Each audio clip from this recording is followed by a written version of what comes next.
Welcome to APEC 2024, showing in Long Beach in this day 3. I am Maurizio, Editor-in-Chief of Power Electronics News. I am here with my colleague Majid Hamad, Editor-in-Chief of EDN. Hi Majid, how's it going? Good. Good. Thank you.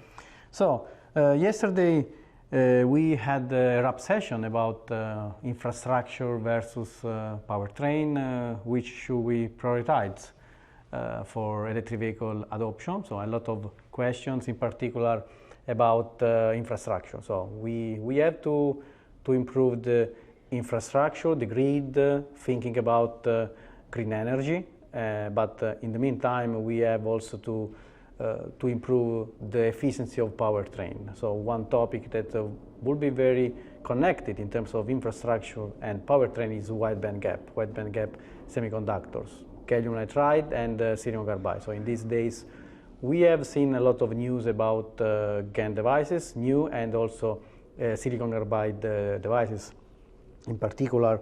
So I talked with Navitas Semiconductor. They are showing new DC fast chargers, and also with Corvo about new silicon carbide JFET modules.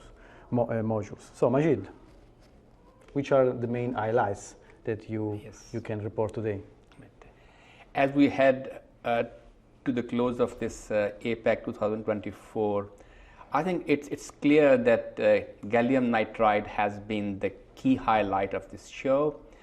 First of all, gallium nitride devices are moving beyond the consumer applications like cell phone chargers, notebook adapters, and in volumes that they're going toward data center power supplies and very diverse application range like LED lighting, gaming power supplies.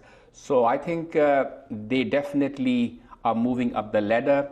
And the second thing which was important to note here, that many GaN players have been claiming that GaN can go beyond 650 volt, but I think at this year's event, the jury is still out whether we could go beyond 650 volt and have the volume applications. So probably in the coming months we will see how viable this premise is. But definitely GaN seems to have a lot of momentum on its side, and surprisingly GaN took more limelight than silicon carbide, which also shows that silicon carbide is getting maturer. And one evidence was that we were able to see a lot of companies, exhibitors over here, which displayed their wafers as well as other ecosystem services like gallium nitride, sort of silicon carbide testing. So I think silicon carbide ecosystem is growing, and it looks more like a mature technology now. At the same time, the cost and wafer availability issues are also sort of easing now. But definitely as we move forward, I think both technologies are worth paying attention to. I think that the issue of the main important topic for gallium nitride is the substrate.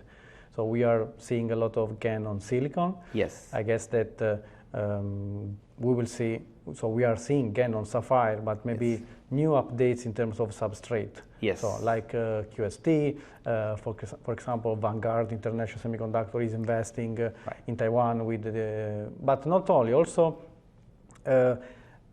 test and measurement, because when you are producing devices, you need to test wafer. So companies like Tektronix, Vitrek, Keysight, and so on are investing substantial resources just to be sure that the wafer is doesn't have defects, planarity is good, and so on. In terms of silicon carbide, yes, moving 8 inches maybe will give more devices. Cost should be decreased, and we can see a good battle between both. What do you think? Yes, I think definitely it will evolve pretty quickly. in the coming months. And I would add over here that GaN on sapphire, some industry observers point to the fact that there are still thermal issues in this particular space. Okay, good, good. And in terms of automotive, or maybe in terms of not wide band gap, so just talking about electric vehicle, we should also talk about hydrogen. That is another important topic. So I know that Kohler Power Systems has a collaboration with Toyota for hydrogen in infrastructure with a particular building. But not only wide band gap. So for example, yesterday I talked with Taiwan Semiconductor with the new rectifiers. Right. This is another important topic.